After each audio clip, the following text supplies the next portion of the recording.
Derrick Broze. He is going to be speaking today about towards a spiritual agorism. Derrick Broze is an independent journalist. He's an activist. He's the founder of Houston Free Thinkers Alliance. In 2012, he was the creator of the Conscious Resistance Network, which is a platform for those interested in anarchy, spirituality, liberty, consciousness, philosophy, and more. Which can be found on BenSwan.com, TonyStyles.com, The Liberty Beat, and the Anti-Media. Please help me welcome him to the stage.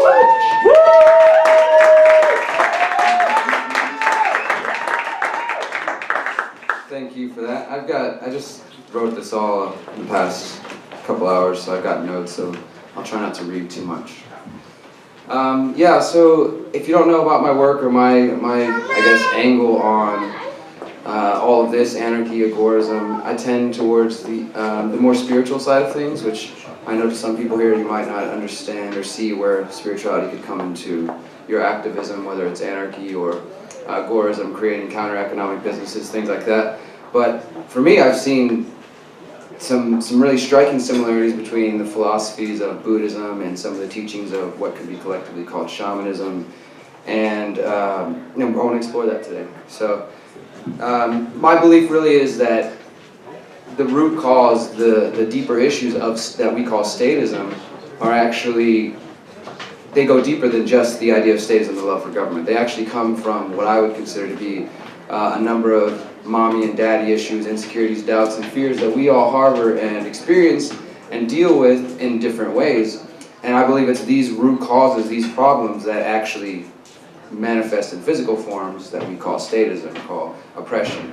You know, if we were all balanced people, then there wouldn't be much desire to control other people, and there wouldn't be much desire to oppress other people. So for me, my whole message is everything that we talk about here is important. The philosophy, the economics, and figuring out, okay, well, how is this going to work, with private defense agencies or arbiters and things like that. Those are all important because that's how we deal with the philosophy in the physical form. But again, if we haven't done the deeper work, which are the root causes, and get to those things and work on them and heal, localize in here in your heart, which is the most local you can go, then I think we're going to end up creating a new form of oppression. We'll see some new form of oppression after we get rid of statism, right? We're going to create some new systems, but people will still equally be coming from egotistical places. They'll be coming from hurt places and lacking balance. We're going to end up creating another cycle. And in Buddhism, the cycle of life and death, the constant going around, just running that rat race, is known as samsara. So when I see that, and then I see this cycle that we seem to be stuck in, I realize that what we need to be working towards is stepping out of this cycle of state samsara, of constantly just going to this, from one state to the next, or from one idea of oppression to the next, and to look at the root causes of those things. So to do that, we need to cultivate conscious communication and relationships that promote solidarity, community, entrepreneurship, compassion, and of course action. And that's where agorism comes in. Agorism, agorism, I guess if you're from the East Coast, it seems like. But the Agora, of course, we know is the marketplace, and it offers a perfect historical example of how these ideas have been with us throughout human history. I mean, there's all kinds of examples of people just interacting, bartering, trade, creating currencies. And we have tons of examples that we can look to and learn from where people were interacting and exchanging goods without a state apparatus existing. I mean, it's not really that hard to look through history to find that and to see when the government is absent, people thrive, and people will create ways to communicate, to exchange goods. They'll come up with currencies and things like that.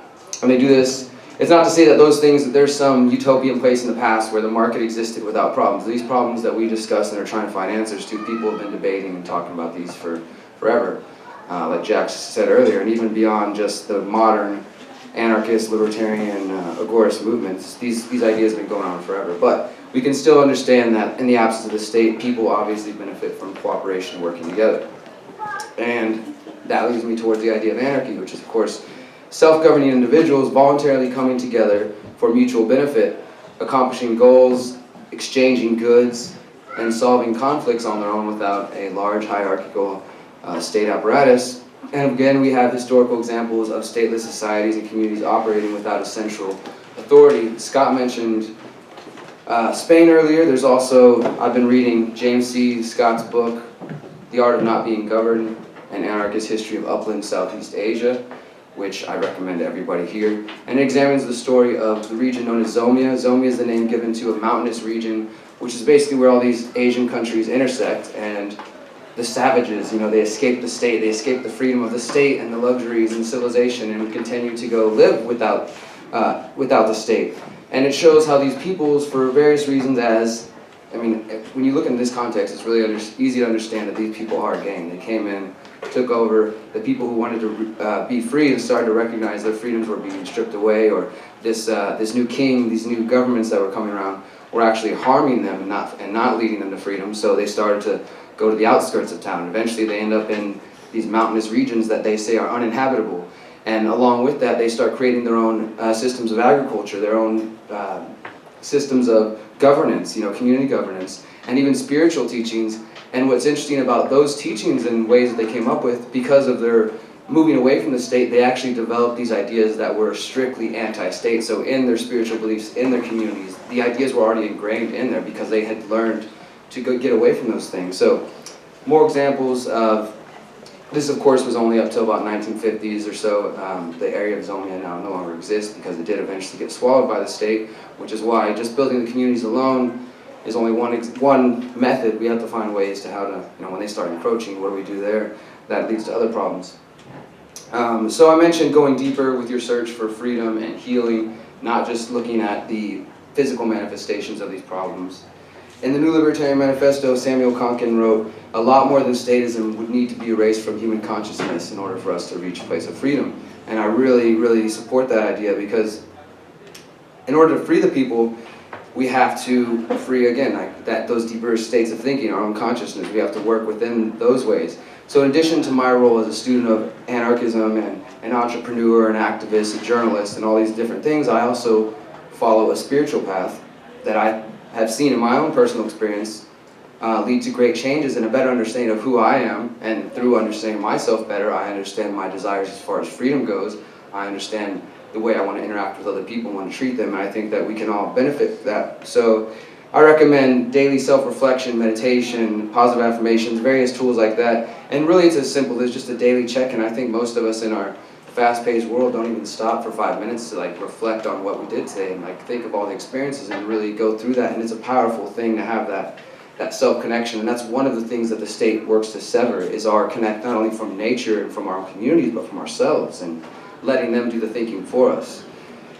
And so in line with that, it's led me to looking into spiritual traditions and then starting to see my path as a spiritual person came before my path as an anarchist. And that's when once I got into anarchy, I was like, holy shit, I'm seeing the same things. It's the same methods. Buddhism is talking, specifically Zen, is talking about meditation and just this direct connection to yourself. And shamanism, some of the earliest traditions of shamanism, shamanism's been called the aboriginal roots of religion. And again, shamanism is a very loose term that's kind of controversial, but for the purpose of this teaching, I'm talking about traditional teachings and methods to healing that have been existed in cultures all around the world, whether that means through the use of ayahuasca or substances like that, drumming, songs. It's that repetition. It's this state of finding healing and your direct connection to what you could call God or consciousness or the universe, whatever word you want to attach to that. And anthropologist Michael Harner, he wrote this classic book. It's called The Way of the Shaman, that I recommend.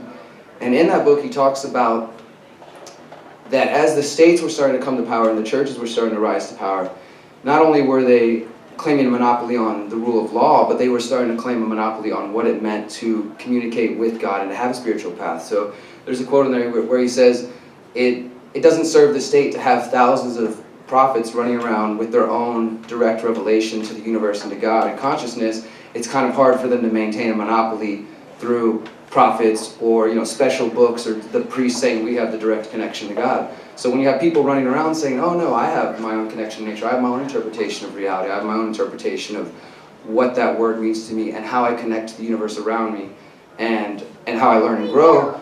Well, when the state came along and started doing their power, the churches also came along, institutionalized themselves as this authority. They had the books, and you can look through examples of the Council of Nicaea and other examples in religion where that control came in.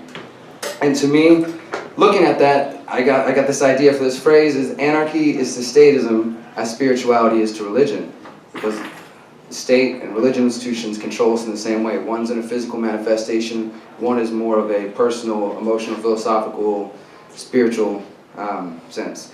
And in shamanism, in these teachings, the basic idea is there's no monopoly on what your connection is to God. Nobody else can tell you, you know, if you have some deeply spiritual religious experience, nobody can take that away from you. And I really think that's a powerful thing to say. And just to touch on this for a second, of course, going along with promoting and looking into shamanic or indigenous teachings and learning, you know, from my own family and taking that path, there is an awareness that some of these teachings could be termed in the red market. You know, what we were talking about earlier, like they would violate the non-aggression principle. So obviously, when I'm speaking of spiritual traditions and using these to help you progress as an individual, we're talking about things that are still within the confines of that non-aggression principle, taking that into account. So, you know, some people, maybe they have spiritual religious traditions where they're like hexing somebody and trying to, you know, bring havoc and negativity into their life. Obviously, that would be a violation of the non-aggression principle. So just throwing that in there. And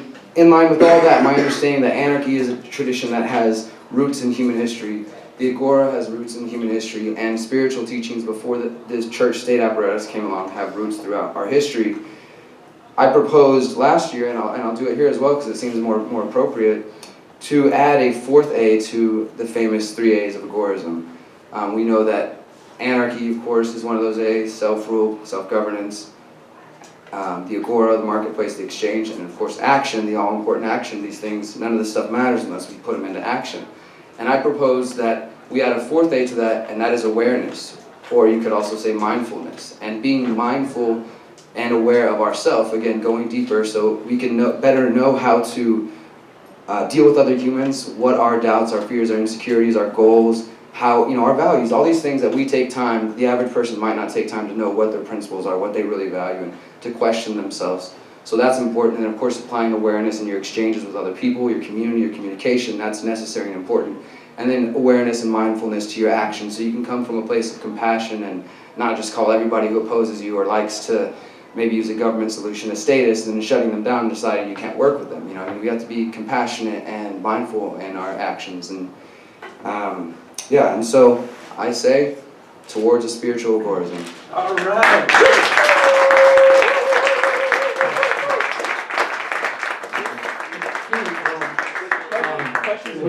Chance for questions, comments?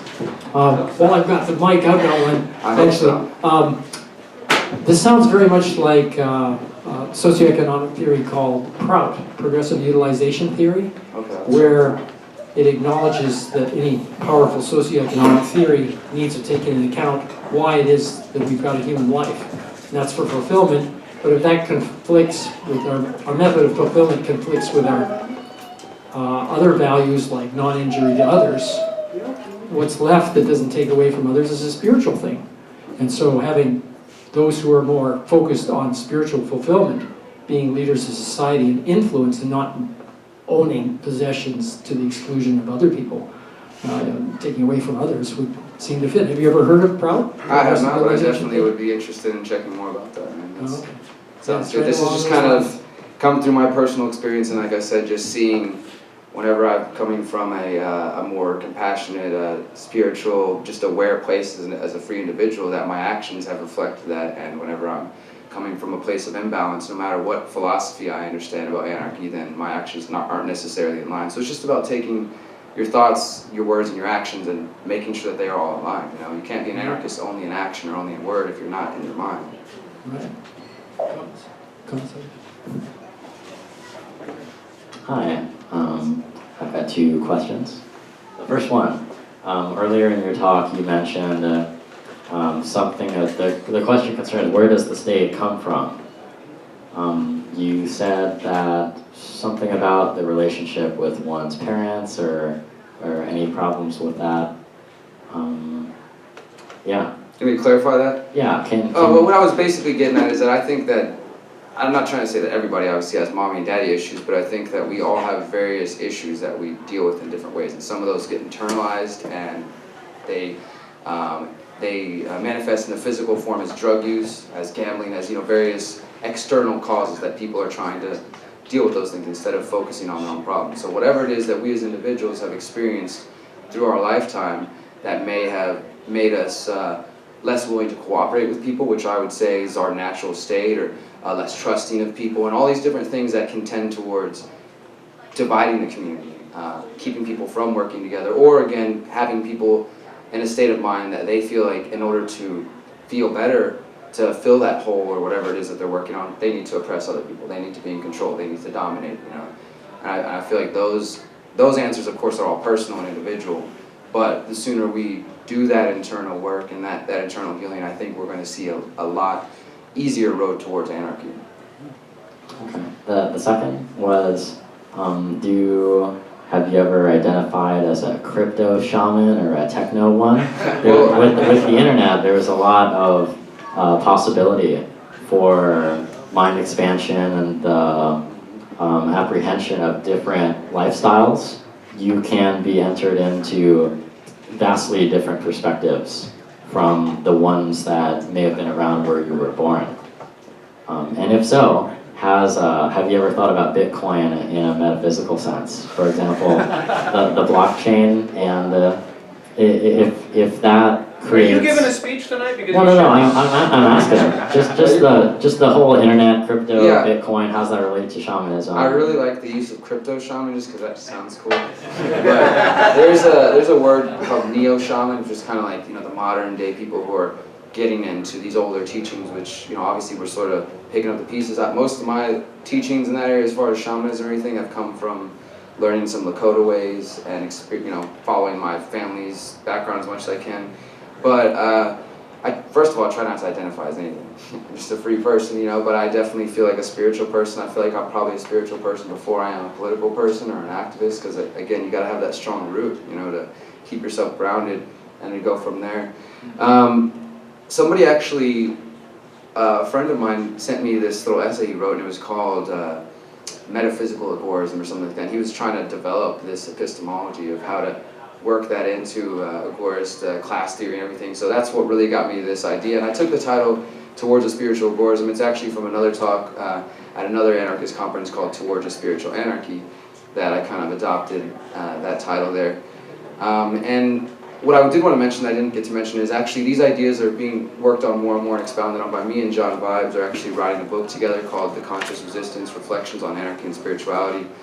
We've just been spending the past few days just outlining and really digging the details. We plan to release that sometime in the first 6 months of 2015, and that's going to explore, define anarchy, define consciousness and spirituality, and then go through it and look at also, like I said, like how does a respect and a love for nature as even a deity or just as another existing life form, how does that work into environmental rights or natural rights? And also we're going to explore animal consciousness, animal rights, and a lot of different topics kind of intersect here. So if you guys are interested in that, please look out for that. Any other comments or a question? Yes.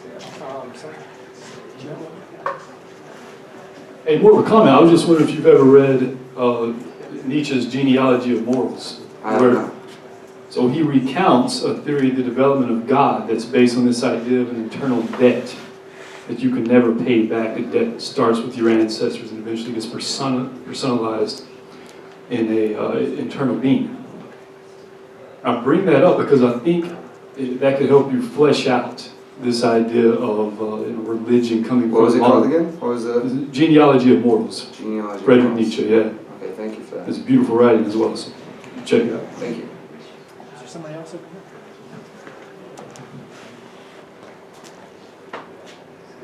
I wanted to approach the... Definitely. It's just not... I wanted to approach the dual nature of freedom and what was your advice on it. And just to add a comment in it is that I've noticed people who become awakened to freedom don't realize the opposite of it, which is a corrupting force if you don't have a moral compass or at least some form of philosophy or ideology. And I know you've already provided what your background is at, but for someone who is not receptive to shamanism, crypto-shamanism, or neo-shamanism, how would you approach them? Well, first of all, in the book that I mentioned, we're going to also be exploring the spiritual traditions in Christianity and Judaism, and Islam, the Tao, Buddhism. So we're going to try to explore more than just shamanism and really broaden it to show the anarchist teachings that are sort of within those, or the ideas in there. But I think it's just about finding people, meeting people on their own ground, where they're at. We're all in different phases in this, and I recognize, and I definitely am not proposing some anarcho-shamanism or something like that, trying to create a new thing. I just think this is just, Calkins said that there is no one line, one straight path towards liberty, but there is a graph of space that can be marked. And I think that this is just another path in our path towards freedom, but I do suggest that people take a deeper look at themselves so we can work on those issues. And I would just try to find people. I mean, I've had this question a couple weeks ago. You talked about people who maybe are from a religious background and trying to speak to them about these ideas. That can be a little more difficult because obviously people are deeply rooted in their beliefs, especially when they're religious and they pertain to God and eternal damnation and things like that. But I mean, really, I think the strongest point, especially for a Christian person, is to get them to look at whether Jesus was a fictional person or a historical person, the teachings of that person himself, and how strictly they follow that. If they were to follow those words or those ideas, they might soon find themselves to be an anarchist. Question over here.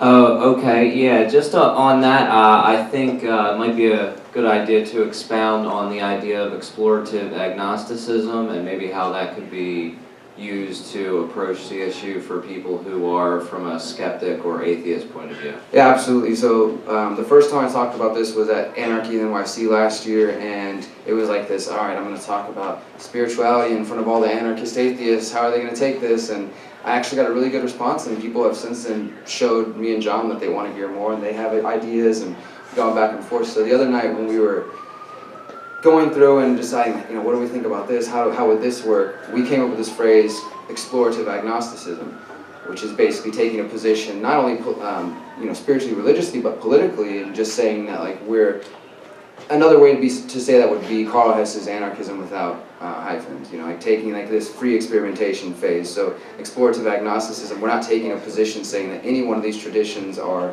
better than the other or are going to lead towards this magic, utopia where we create anarchist land.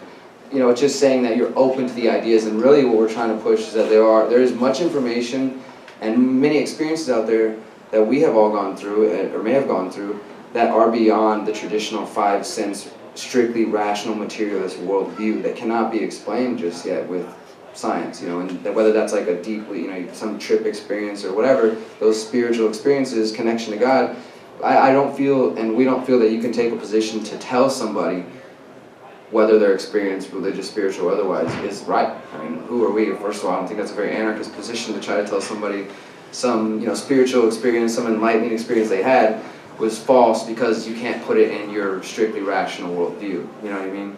So I don't know if that did I elaborate on it enough? Cool. Thank you so much. Thank you guys.